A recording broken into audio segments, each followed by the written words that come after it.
자, 먼저 첫 번째로 배우자의 출산 휴가 급여에 대해서도 이제 근로소득 비과세를 적용하는 부분이 이제 개정이 됐죠. 원래 기존에서도 이제 국가가 지급하는 급여 성격인 육아휴직 수당이나 이제 그런 출산 전후 휴가급여 수당 같은 경우 비과세를 적용을 했었는데 지금 이번에 배우자 출산 휴가급여 즉 사실 이제 뭐 아이를 출산하는 거는 이제 뭐 부인이 이제 이제 출산을 하겠지만 남편도 그 육아휴직을 쓸 수가 있거든요. 그것 때문에 나오는 급여도 다 같이 비과세 대상이다. 그래서 남성의 육아 참여를 확대하기 위해서 이 부분도 비과세 대상에 좀 추가가 되고요.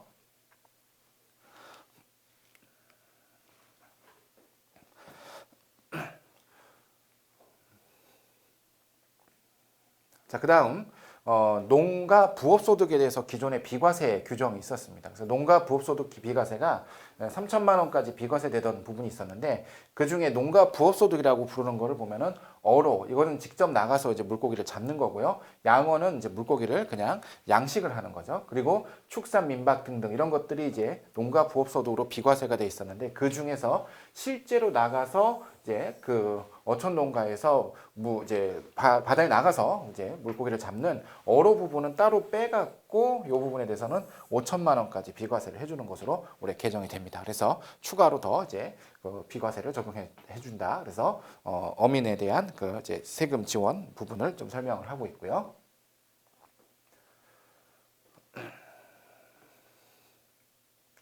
그 다음은 이제 기타소득 분리과세 대상인데요. 기타소득 분리과세 부분에서 이 부분에 추가된 부분을 좀 설명하기 전에 이거를 잠깐 생각을 해봐야 돼요. 이 계약금이 위약금이나 배상금으로 이제 대체됐다라고 하는 건 뭐냐면 보통 이제 건물주가 있으면 이 건물주랑 이제 임차인이 임대차 계약을 맺죠. 보통 이랬을 때 임대차 계약을 맺고 요때 이제 주는 돈 중에 먼저 계약금 같은 걸 먼저 주는 경우가 있어요. 그래서 만약에 이게 뭐 보증금 2천에 월세 뭐 한 500만 원이다. 그러면은 먼저 임대차 계약을 맺을 때 계약금 한 200만 원 이렇게 지급을 먼저 하잖아요. 근데 그 상태에서 어떤 경우가 생기냐면 이 사람이 이제 계약을 이제 파기를 하는 거죠. 계약을 파기하고 계약을 해제를 해서 여기 못 들어오게 되면은 이런 경우에 이 계약금은 다시 임차인에게 돌려주나요? 안 돌려주나요? 안 돌려주고 이 사람이 그냥 가져가죠. 그럼 이 가져간 거는 이 계약금이 손해배상금으로 대체가 됐다 이렇게 표현을 하고 이 사람의 이게 기타소득이 되는 거죠. 그래서 이거를 기타소득으로 봐서 기존에 과세를 했는데 문제는 뭐냐면 이 기타소득으로 과세하는 이 위약금 배상금 부분 보면은 원천징수를 할 수가 없어요. 원래 원천징수라는 거는 지급하는 시점에 해야 되는데 자, 이 경우에는 계약금을 지급하는 시점은 우리가 이게 손해배상금일지를 알 수가 없었죠. 그러니까 당연히 손해배상금이 이제 아니라 계약금이라고 생각했으니까 원천징수를 안 했을 것이고 나중에 이제 가지고 있는 이 계약금이 위약금 손해배상으로 대체가 됐기 때문에 그때 가서 이 사람이 이미 지급이 지난 다음에 한참 지나서 계약 파기 시점에 그 이제 그 부분을 원천징수를 할 수는 없었단 말이에요. 그러면 원천징수를 할 수가 없었으면은 종전에는 이 부분을 어떻게 해야 되는 거냐면 그냥 무조건 종합과세를 했었습니다. 종합과세 하면은 6%부터 42%까지 기본세율이 적용이 되는데 이 부분을 선택적 분리과세를 이제 해주게 된다라는 거죠. 선택적 분리과세. 선택적 분리과세가 가능한데 선택적 분리과세를 하게 되면은 그렇게 된다 하더라도 세율은 20%만 이제 적용을 해서 자기가 이제 직접 신고를 해줘야 됩니다. 왜냐하면 아까 말씀드렸듯이 분리과세의 원래 개념 자체는 원천징수를 하고 세금을 안 내야 되는 건데 종합소득세 신고를 안 해야 되는데 이거는 원천징수 자체가 될 수가 없는 거거든요. 그러다 보니까 자기가 스스로 5월 달에 신고를 하되 이거를 과세표준 신고 시 이행을 하지만 이제 그 선택적 분리과세라고 하는 것은 뭐냐면 여기 받았던 이 200만 원을 다른 종합소득과 합산하진 않는다. 그래서 분리과세라고 표현을 하고요.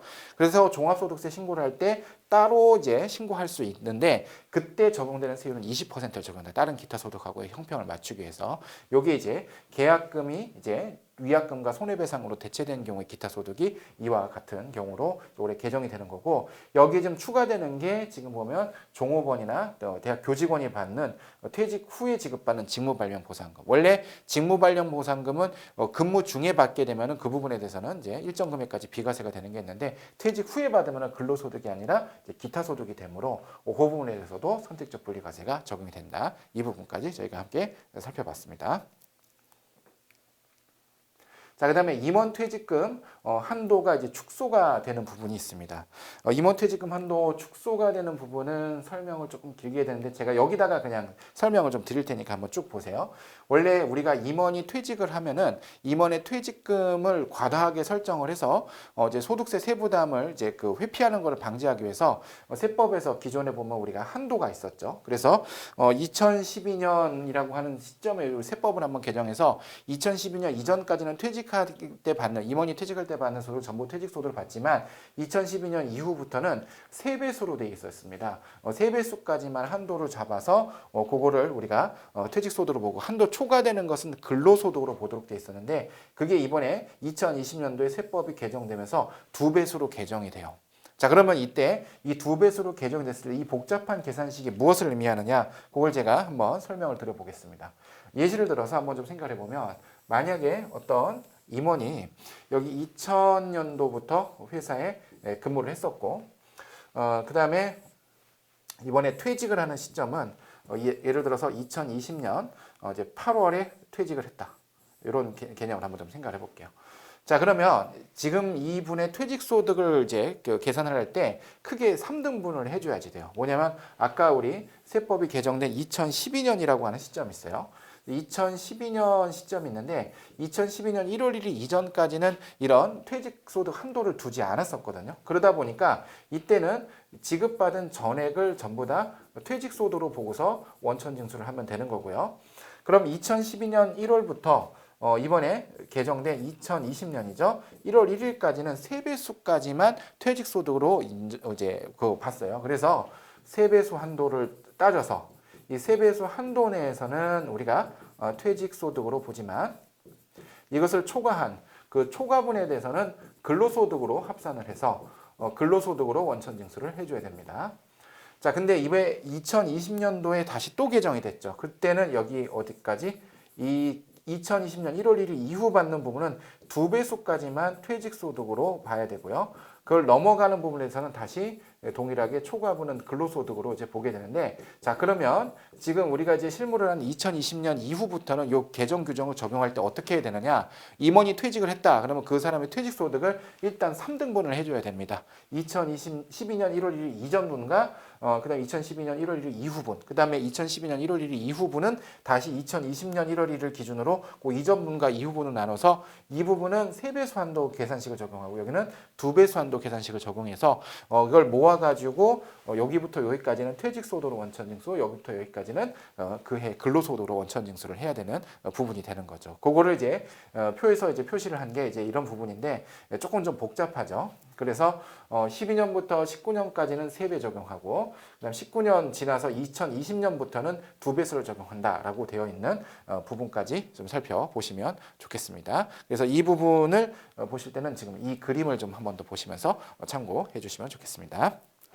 그 다음 또 이제 중요한 이 부분이죠. 근로소득 공제를 하는데 우리가 총급여가 있으면 총급여가 늘어날 때마다 총급여 곱하기 일정 비율만큼 우리가 이렇게 그 근로소득 공제를 해왔죠. 근데 1억 원이 초과되면은 2%를 이제 적용을 하기 때문에 상당히 적게 해줍니다. 근데 여기다가 한 가지 더 추가된 게 전체적인 공제는 2천만 원이다. 그러니까 근로소득 공제 금액이 쭉 계산한 금액 중에서 2천만 원 초과되면 2천만 원 한도로 이제 하기 때문에 기존에는 급여가 뭐 이제 계속해서 늘어나서 10억, 20억, 30억 들어가도 계속해서 2%를 해줬어요. 그런데 전체 총 한도가 생겼다는 거 좀 참고해서 좀 봐주시면 좋겠습니다.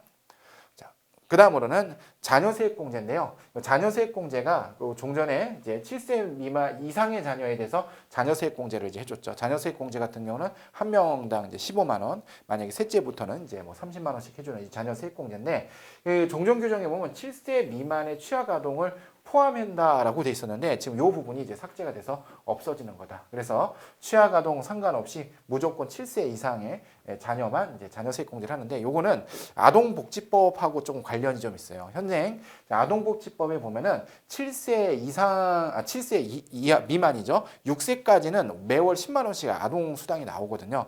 근데 그 아동수당을 지급하는 부분에 있어서 취약 여부를 따지지 않아요. 그러다 보니까 지금 그냥 그 부분하고 마찬가지로 이제 그 짝을 맞추기 위해서 그냥 7세 이상의 자녀가 자녀 세액공제가 된다 이렇게 됐죠. 자, 그러면 이렇게 되는 거예요. 6세 이하까지, 6세까지는 어떻게 된다? 아동 수당법에 따라서 아동 수당이 나오고 7세부터는 아동 수당이 안 나오니까 7세 이상부터는 자녀 세액공제를 소득세법상 적용받을 수 있다. 이렇게 정리가 된 걸로 보시면 좋겠습니다. 자, 그 다음에 사적연금인데요.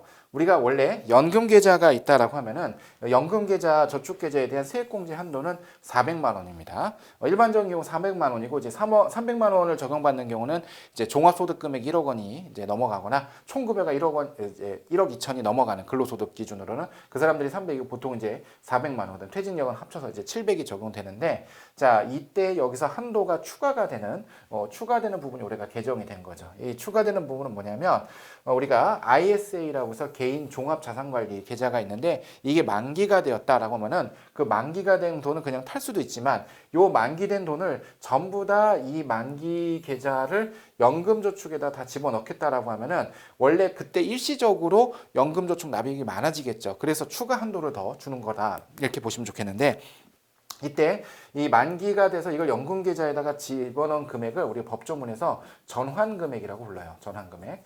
이 전환금액의 이제 그 전체 10%까지를 우리가 추가 한도로 좀 부여해서 세액공제를 해주고요. 근데 이제 무한정 다 해주는 건 아니고 300만 원까지를 우리가 한도로 해갖고 둘 중 적은 거 요거를 이제 추가 한도 연금계좌 세액공제 한도로 추가로 더 부여한다. 요게 이제 이 개정된 내용이죠. 요 개정된 내용을 제가 계산식으로 이제 설명을 했으니까 이렇게 좀 살펴보시면 좋겠고 그래서 우리가 연금계좌에다가 돈을 많이 모아놓을수록 노후 대비가 되니까 노후 대비를 좀 할 수 있도록 이제 그렇게 유도해주는 그런 제도다 이렇게 좀 보시면 좋겠고 지급 명세서 부분을 한번 좀 살펴보도록 하겠습니다. 이거는 이미 알고 계신 분들이 많을 거예요. 원래 우리가 일용근로소득 같은 경우도 분기별로 10일까지 이제 제출을 했었는데 요게 말일까지로 이렇게 바뀌게 되죠. 근데 요건 이미 우리가 2020년 어떻게 해요? 1월 10일 날 제출 안 하고 1월 31일로 개정되는 부분 반영을 하셨기 때문에 이미 알고 계신 분들이 많이 계실 거예요. 그래서 요 부분 이제 말일까지로 이제 제출 기한 연장된 거 보시면 좋겠고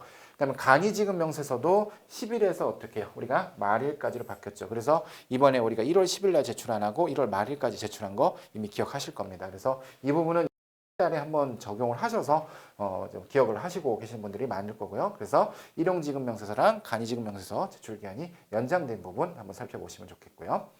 그다음에 그 간이지급명세서를 작성할 때 기존에는 근무분이었는데 이게 지급분으로 이제 바뀌게 되죠. 그래서 서식이 좀 개정이 됐죠. 그래서 우리 간이지급명세서 서식에 보면은 기존에는 우리가 이제 귀속을 기준으로 그걸 작성을 했다라고 한다면은 지금 올해 하반기에 제출한 부분은 지급한 것 그래서 지급 기준으로 우리가 제출을 이제 했었다 이렇게 좀 보시면 좋겠고 여기 이제 적용 시기가 2020년 1월 1일 이후 제출분이었기 때문에 이미 이번 1월 30일에 2020년 1월 31일에 제출한 거는 어떤 거였어요? 2019년 하반기 분이었죠. 요거부터 이제 우리가 지급 기준으로 이제 변경을 해서 아마 제출을 하셨을 거다 이렇게 좀 보시면 좋겠습니다. 나머지는 좀 참고해서 좀 보시고요.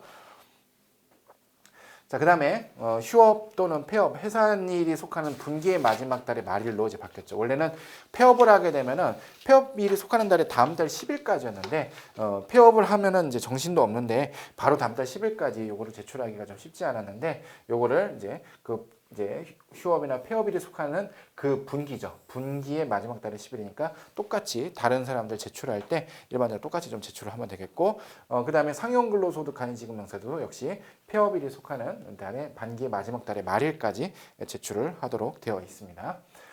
근데 이제 이 부분이 개정이 되면서 여기 같이 좀 개정이 된 건데 요거는 제가 사례를 들어서 한번 좀 잠깐 좀 설명을 좀 드려볼게요. 우리가 이거를 한번 좀 생각해 보면 이렇게 시간이 쭉 이제 흘러간다라고 했을 때 이제 2월 달이죠. 2월에 폐업을 했다. 2월에 폐업을 하면은 우리가 원래 폐업을 한 달부터 2달 이내에 뭘 해야 되냐면은 그냥 지급명세서를 내야 됩니다. 그래서 2월이면은 2월 달 폐업한 달부터 2달이니까 3월 말 4월 말에 4월 30일 시점에 이미 지급명세서를 제출을 했을 거예요. 지급명세서. 지급명세서를 이미 제출을 했는데 그러고 나서 지금 방금 아까 살펴본 대로 폐업을 했으면은 폐업일이 속하는 반기의 마지막 달 말이니까 다시 7월 31일 시점에 이때 간이지급 명세서를 내야 되는 상황이 생기는데 우리가 실제 실무를 하면서 보면 간이지급 명세서랑 지급 명세서를 보면은 지급 명세서에는 이미 충분한 자료가 다 있어요. 간이지급 명세서는 세액도 없고 그냥 지급액만 들어있는데 지급 명세서는 완전히 연말정산까지 돼 있는 전체 자료가 다 있다 보니까 이걸 냈는데 굳이 뒤에 이걸 또 낼 필요가 없는 거죠. 그래서 요거를 이제 제출을 안 해도 된다. 그래서 제출 의무를 이제 면제한 부분으로 좀 생겼다고 보시면 좋을 것 같습니다. 그래서 휴업포업 해산으로 상연근로소득 지급 명세서를 이 간이지급 명세서 제출 기한 전에 제출한 경우라고 하는 경우는 바로 이런 경우죠. 미리 폐업일로부터 2달 이내에 이제 지급 명세서 제출해 버렸을 때는 그 뒤에 요거를 제출할 필요가 없다가 되는데 자 그런데 이거는 미리 제출했을 때만 그 제출 의무가 면제가 되는 거예요. 그럼 사례를 좀 잠깐 바꿔보면은 만약에 우리가 6월에 폐업을 했다라고 하면은 6월에 폐업을 하는 경우는 간이지급 명세서는 언제까지 내야 돼요? 7월 31일까지. 6월에 폐업을 한 경우는 간이지급 명세서는 7월 31일까지 내야 되고 그로부터 이제 폐업일로부터 2달을 따지니까 8월 31일까지 이때 지급 명세서를 내죠. 그러면은 7월 31일이라고 하는 간이지급 명세서를 내는 요 시점에는 아직 그 지금 지급 명세서가 먼저 제출되지 않았으니까 요때는 제출 의무가 면제되지 않아요. 얘도 제출해야 되고 얘도 제출해야 됩니다. 지금 보는 것처럼 간이지급 명세서보다 지급 명세서가 먼저 왔을 때만 요때만 이제 면제되는 거다라고 하는 것을 좀 생각을 해서 우리가 사례별로 나눠서 좀 생각을 해보시면 좋을 것 같습니다. 요게 조금 어렵습니다. 주택수를 산정을 할 때 이제 공동주택의 경우 어떻게 이제 이거를 계산할 거냐 요 부분인데요. 이게 주택의 임대소득을 볼 때 있어서 주택 수를 산정하는 게 굉장히 중요해요. 왜냐하면 한 개 이하의 주택을 이제 가지고 있으면 비과세고 뭐 2개 주택부터는 뭐 이제 과세가 되는 거고 그 다음에 또 3주택 이상이 되면은 이게 간주 임대료를 또 계산해야 되고 그러다 보니까 주택 수를 산정하는 게 되게 이제 중요한 부분 중에 하나인데. 원래가 종전의 기준을 보면은 공동소유주택 같은 경우는 최다 지분자의 소유주택으로 계산하기 때문에 지분이 더 높은 사람이 있으면 그 사람만 1주택이 되고 원래 지분이 낮은 사람은 주택수가 이제 주택이 없는 것으로 이제 간주가 되는 그런 내용이 있었어요.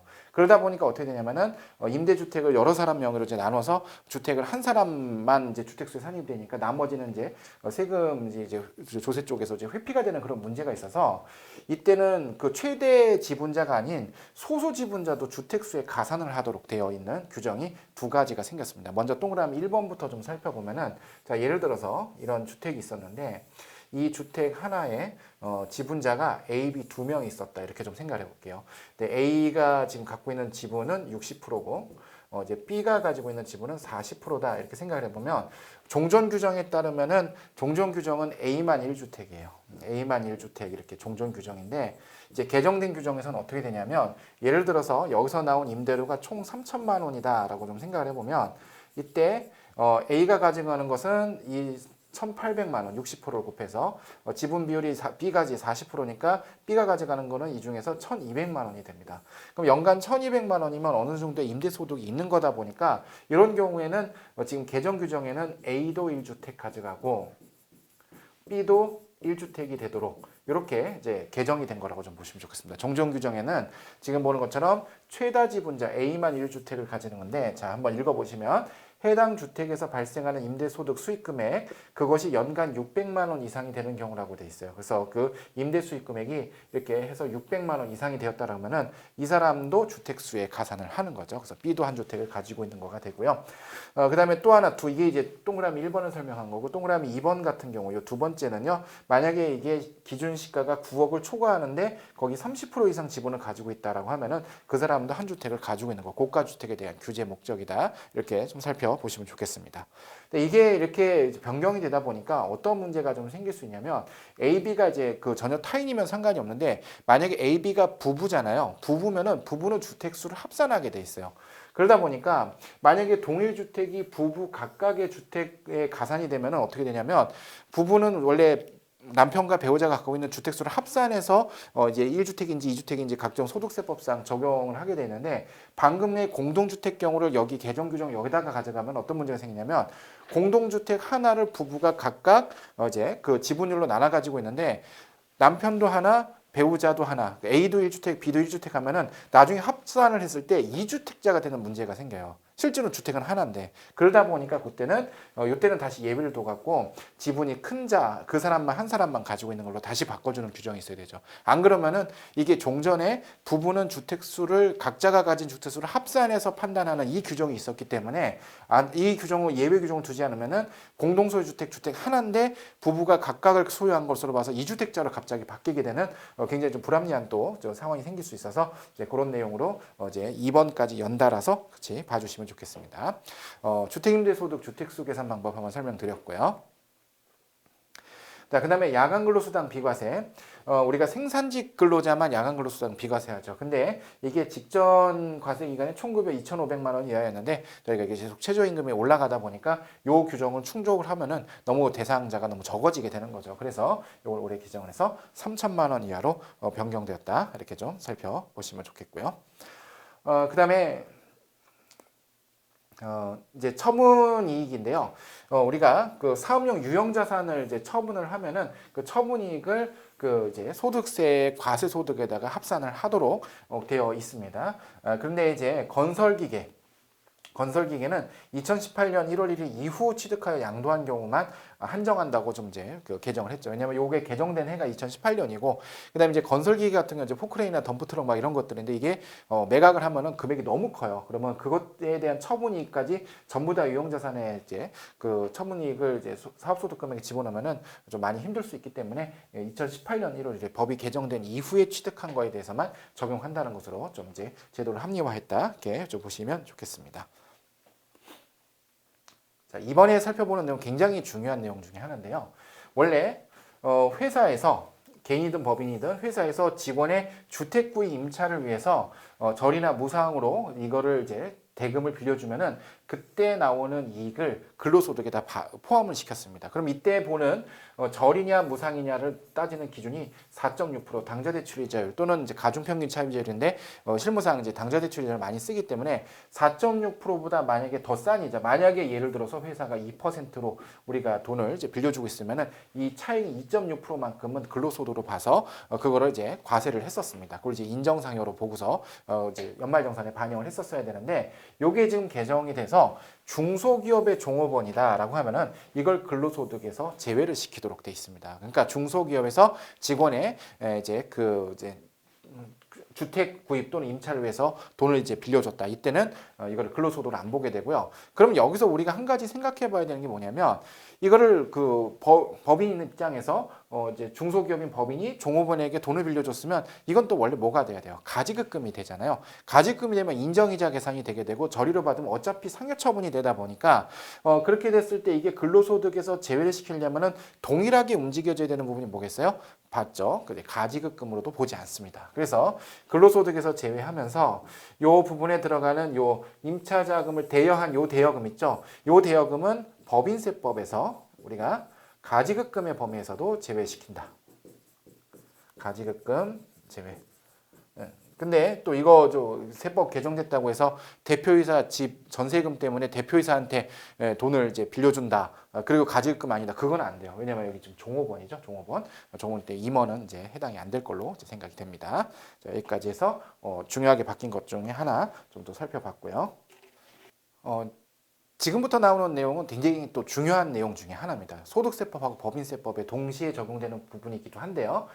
기존에 우리가 운행기록부를 작성하지 않으면은 1,000만 원까지만 비용 처리를 전액 인정해주고 1,000만 원이 초과되면은 그거는 이제 비율을 다시 산정을 해갖고 계산을 했었어요. 근데 올해 이제 개정이 돼서 2020년도분입니다. 2020년도분부터는 이제 운행기록부를 쓰지 않아도 1,500만 원까지 이제 감가상각비랑 유류대랑 합쳐서 1,500만 원까지는 비용 처리가 인정이 됩니다. 그래서 제가 이제 대충 생각해 보면은 우리가 승용차 관련된 비용들이 이제 감가상각비 같은 거 이제 800까지가 비용 처리가 되고 그 다음에 유류대나 보험료가 이렇게 많이 발생하지 않는다라고 하면은 운행기록부를 쓰지 않아도 전액 비용 처리가 인정되는 경우가 많이 좀 생길 수 있을 것 같고요. 이거는 이제 개인 법인 동일하게 적용이 되니까 잘 이제 활용을 좀 하시면 되실 것 같고요.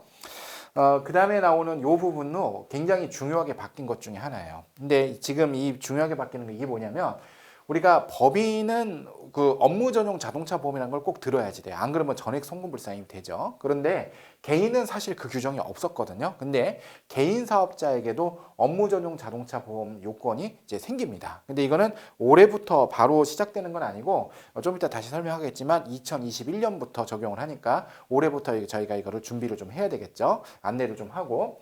자, 근데 이 개인에게 업무 전용 자동차 보험을 들어야 되는 거는요, 전부 다 하진 않아요. 여기 나오는 것처럼 일단 성실신고 대상자거나 아니면은 전문직 사업종, 이렇게 두 가지 업종만 이제 해당이 된다라고 살펴보시면 좋겠습니다. 그래서 이 성실신고 확인 대상자는 뭐 여러분 다 아시겠죠. 일정 규모 이상 성실신고 확인서를 내야 되는 사람이고, 이 전문직 업종은 뭐냐?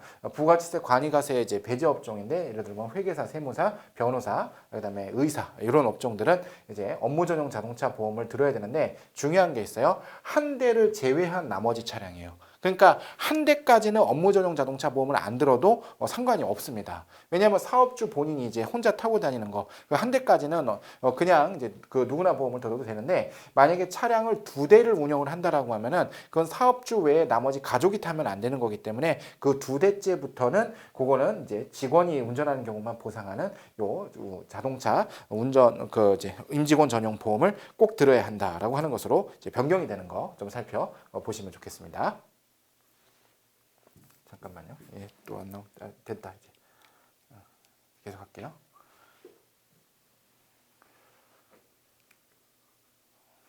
자, 그런데 만약에 그 내년도죠. 내년도에 이 업무 전용 자동차 보험을 안 들었다. 한 대를 제외한 나머지 추가 한 대에 대해서. 그러면 그때는 50%만 필요 경비를 인정해 준다. 이렇게 좀 보시면 좋겠습니다. 이것도 이제 법인하고 좀 다르죠. 법인은 만약에 가입을 안 해버리면 그냥 전액 송금불상임, 전체를 다 전액 송금불상임 하는데, 그래도 여기서는 50%까지는 이제 필요 경비를 인정해 주니까 조금 법인보다 완화된 규정이다. 이렇게 좀 생각할 수 있겠고, 자, 요 밑에는 뭐냐면 업무용 전용 자동차 보험에 가입한 것으로 간주하는 요 부분은 뭐냐면 30일 이내에 리스를 제외한 거니까 단기 렌트입니다. 단기 렌트 같은 경우에 업무상 관련자만 운전할 수 있는 특약 체결을 하면은 단기 렌트 이제 며칠씩 뭐 일주일이나 열흘씩 이제 인체한 그런 렌트 차량에 대해서는 업무 전용 자동차 보험에 가입한 것으로 간주해 주는 이제 요 제도. 여기 또 이제 법인에 있었던 내용과 거의 이제 유사하다. 이렇게 좀 살펴보시면 좋겠고요. 그래서 이 부분은 아까 방금 설명드린 내용 그대로 이제 이해를 좀 하시면 좋겠고요. 그렇죠. 해상 사업자의 직원이나 업무상 계약에 따른 자, 이런 사람만 운전할 수 있어야 된다. 이 부분까지 우리가 잘 알아두시면 좋겠습니다. 이거 2021년도부터 2020년 올해 말고 내년부터 적용되는 규정이니까 올해부터 저희가 잘 확인하시고 준비를 좀 하시면 되시겠고요.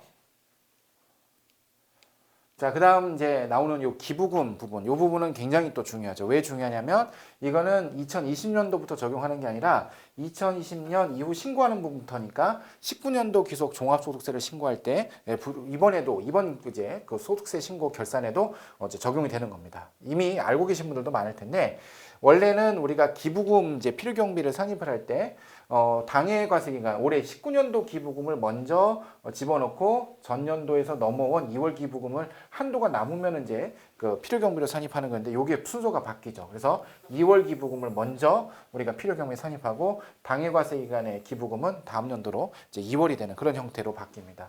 이 부분이 이제 적용되는 게 이미 아마 실무하신 분들, 요 강의를 들으실 때 실무할 때 이미 적용하신 분들도 계실 텐데, 연말정산할 때 세액공제도 이렇게 바뀌어 있습니다. 그리고 우리가 5월달에 종합소득세 신고할 때 2019년 기속 종합소득세 신고할 때도 2월 기부금을 먼저 필요경비에 산입하는 것으로 바뀌게 되지만, 그보다 더 앞서서 3월달에 법인세 신고할 때도 2월 된 기부금을 먼저 한도 내서 다 비용 처리를 하고, 그 다음에 당연도 기부금을 이제 비용 처리하고, 이렇게 되는 걸로 이제 변경이 되게 돼서 이제 3월달 법인세 그리고 5월달 이제 그 종합소득세까지 2019년 기속에도 이 부분을 적용을 해야 된다는 것을 좀 기억을 해 주시면 좋겠고요. 그 외에 나머지는 그냥 이제 그 참고로 좀 보시면 좋겠습니다.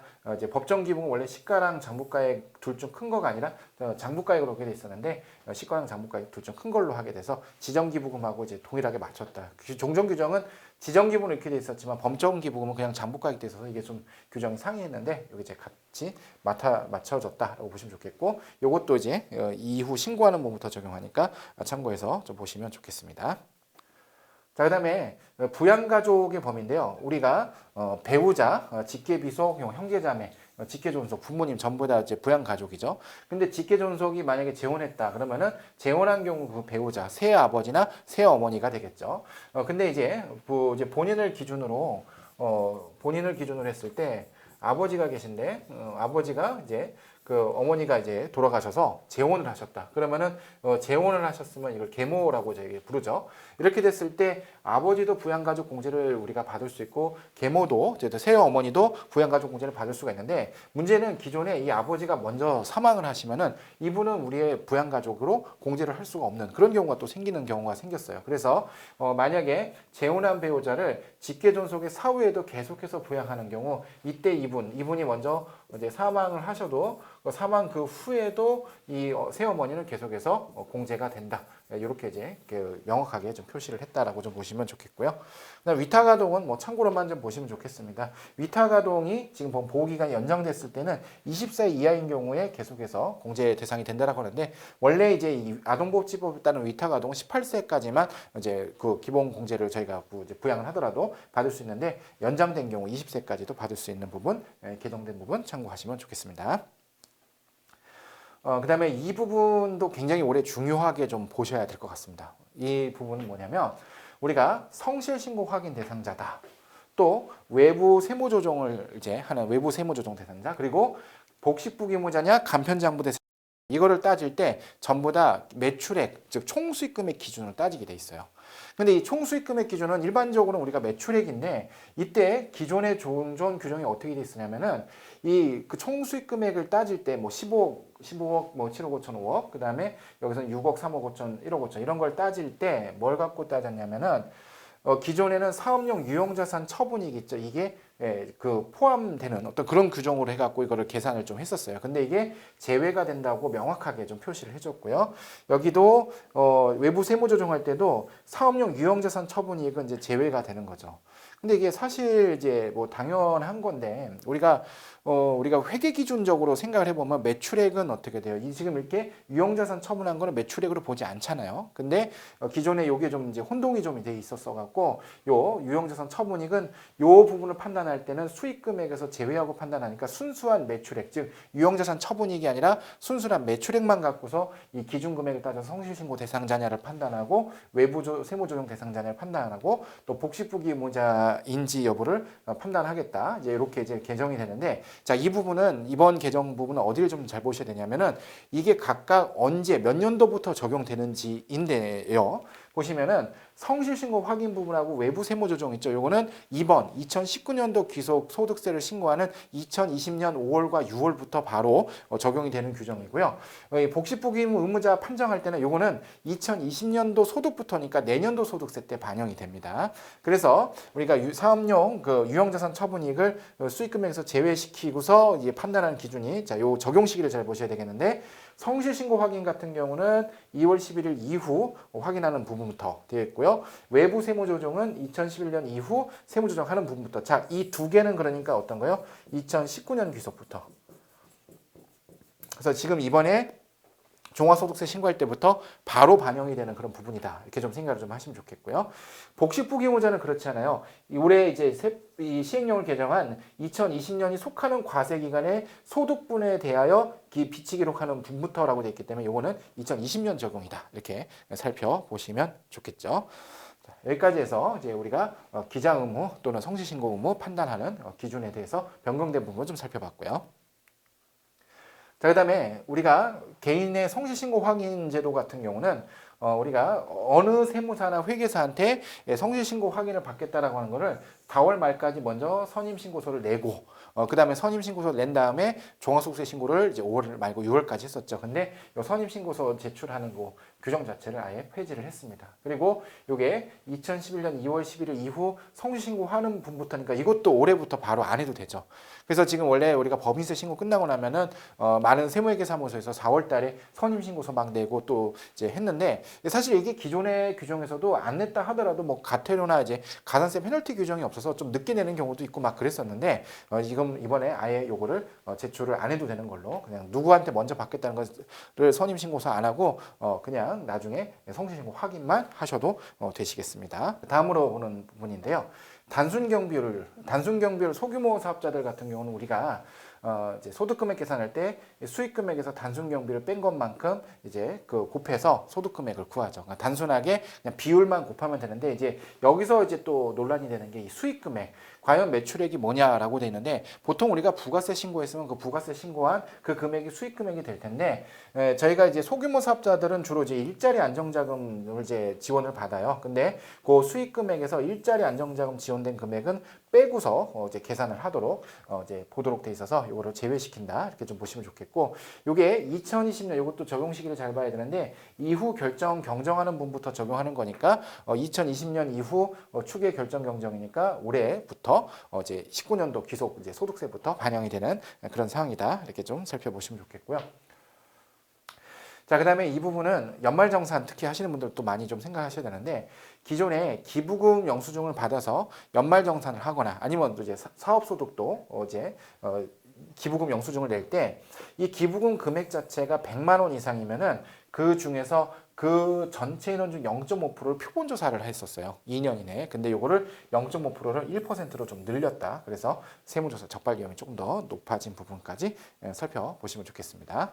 그다음에 현금 영수증 의무 발급 대상 이것도 확대되는 거 항상 잘 보셔야겠죠 업종들. 그래서 고시원이라든지 독서실, 그다음에 미용실, 그다음에 각종 소매업들, 컴퓨터 주변장치, 소프트웨어 소매업 이런 업종들도 전부 다 현금영수 의무 발급 대상 업종이 됩니다. 그래서 특히나 현금영수 의무 발급 대상 업종에 해당하시는 분들은 이제 소비자가 요청하지 않아도 국세청 번호로 우리가 이제 010 이제 1234저 뒤에 1234번 국세청 번호로 의무 발급을 꼭 해야 되는 것을 좀 잘 기억을 하시면서 이 업종 해당되시는 분들 잘 체크하시고요. 적용 시기가 2021년 그러니까 내년부터 적용되니까 지금부터 잘 이제 확인하시고 안내를 하셔서 내년부터 준비할 수 있도록 하셔야지 되겠습니다.